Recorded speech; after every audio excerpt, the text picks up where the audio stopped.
The weight was wrong. That was the thing Zara Thor would remember longest. Not the blood on her hands, not the crowd's roar, but how much heavier grief could be made to feel once someone decided to hand it to you. 3 hours earlier, she hadn't known any of this was coming. She'd been standing at the rail of a dirt arena on a colony called New Terra, watching a small woman in bandages square off against 2.5 meters of armored predator, telling herself it would be over in seconds. It had started with a spilled drink and a shaking voice. Her comms officer, a jittery Bixian named Pip, patched through a distress call from a world she'd never heard of. On the screen, a woman streaked with soot, smoke rising behind her, a voice that trembled but held. "We have a situation involving one of your officers," she'd said. "A child is dead." Zara felt her second heart. The one Zelthari grew for absorbing shock, stutter behind her ribs. The details came in fragments across the 6-hour burn to Kepler system. An officer named Craig Thulon Dreori had struck down an 8-year-old boy for playing too loudly in a market square. When the boy's mother ran to him, Thulon called it interference and struck her too. Zara sat on her bridge counting to 10 in a dead language, then 20, then gave up and swore in several more. When the stellar harmony dropped out of hyperspace, an Earth Defense Force flotilla already ringed the planet. Cruisers, destroyers, weapons live but not aimed. Thulon's own vessel drifted dark nearby, gutted from within. No survivors aboard. One escape pod had launched hours earlier and set down on the surface. Admiral Patricia Kane's face filled the main screen, steel-haired, unreadable. "Captain Velther, you've come about the incident. I'm told it may have been a misunderstanding." "There's no misunderstanding," Kane said. "There's a body, a confession, and a mother who hasn't slept since it happened. The only open question is whether your council delivers justice or whether we do." That was the first time Zara truly understood what her old commander had tried to warn her about. It was never the weapons. It was that once you hurt what these people loved, the entire concept of consequence stopped applying to them. She went down expecting a trial. What she found was a reckoning already underway. The community hall had been converted into a courtroom, a jury of armed colonists, a cage at the center holding Thulon, scaled and furious, and she would realize too late, catastrophically stupid. A young man named Jake Morrison stood to give testimony, and his voice was what finally silenced the room. "He was shouting Galactic Standard at kids who don't even speak it," Morrison said.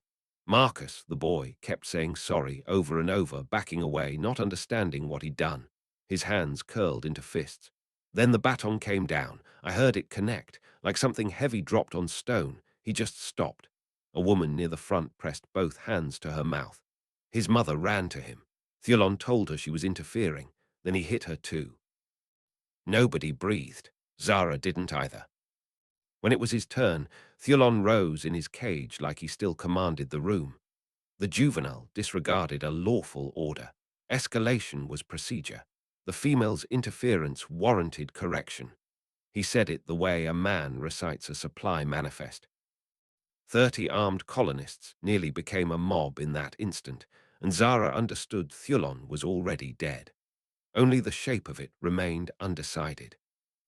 Judge Helen Morrison sentenced him to die, and by colonial custom, let the victim's family choose the method. The doors opened. Sarah Webb walked in. Zara had seen her image on the first transmission, a grieving mother, frightened, pleading. This was not that woman. Smaller than expected, one arm in a sling, bruises visible beneath a plain shirt, and eyes that had gone somewhere past grief, somewhere with no flaw. "Trial by combat," she said. 4 words, and the room lost 10 degrees. Thulon laughed outright. "You can barely stand. This is a suicide." Sarah looked at him properly for the first time. "You killed my son," she said. "Why would I care whether I survive tomorrow?" That sentence followed Zara out of the hall and into the night, and it was the reason she sent her commander a message that was only 3 words long: "Send more ships." The next morning, the whole colony assembled around a ring scratched into the town square. and Zara stood among the witnesses with a knot behind her sternum that hadn't loosened since the trial. Thulon charged first, fast, certain, all four arms coiled for the kill. Sarah didn't run. She let his own speed carry him past her with a single step aside, and when she straightened, a plain steel knife had appeared in her hand, the kind farmers used to clean fish. "A blade against my hide," Thulon spat. She didn't answer that. She circled instead, and when she finally spoke, it was almost gentle. "You know what his last word was? Sorry. He was 8, and the last thing he said to the thing killing him was an apology." Something shifted behind Thulon's eyes, the first flicker of a predator realizing the ground had moved under him. She told him, while she opened him, precise and unhurried, finding every seam between his scales, that she had spent the previous night crawling through a wrecked ship's ducts with 3 broken ribs, wiring an explosive from stolen medical supplies, because she'd studied his ship's reactor schematics while everyone assumed she was unconscious. "That was me," she said, almost conversational. "Just a human female." When he finally begged to stop, dropping to one knee, bleeding from a dozen cuts that were individually survivable and collectively not, Sarah went still and considered the request as though it deserved real thought. "Tell me," she said quietly, "did he get to ask you to stop?" He had no answer. None of them ever would. What followed was fast and total, and Zara did not look away, because some part of her understood the moment was owed that much. Sarah crossed the square afterward, unhurried, and set something heavy and scaled and unmistakable down at Zara's feet. "Carry this to your council," she said. "Tell them what waits for the ones who kill our children." Above the planet, more human ships were already dropping from hyperspace, militia freighters, converted transports, gunships with no business being armed at all. Admiral Kane's voice, when it reached the shuttle bay, was almost gentle. 17 colonies hit the same way over the last year. We filed complaints. We waited on your council's justice. That patience is finished." She gave the order, Operation Reckoning, and Zara watched 100 human vessels fall into formation around every council installation in the system. Engines bright, weapons no longer merely powered but aimed.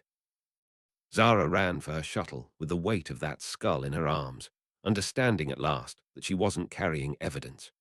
She was carrying a declaration, and behind her, Sarah Webb's voice rolled out over the square toward every ship in the sky, promising resignations, surrenders, and an end to every protocol that had treated her people as expendable, and warning exactly what would follow if the council refused to listen. 6 months later, seated behind a desk she'd never expected to earn, freshly promoted to Admiral of Human Relations, Zara Thor kept exactly one memento from that assignment. Not the trophy, long since surrendered to the council archive along with her report, but a small steel folding knife, plain and unremarkable, that Sarah Webb had pressed into her palm before she left the planet. "So you remember," Sarah had told her, "it was never about size. It was about having a reason." It sat now on the corner of Zara's desk, catching the light every time the door opened, and every new officer assigned under her got the same 2 rules before anything else. Be polite, be honest, and never, under any circumstances, give a human family cause to reach for a drawer like this one.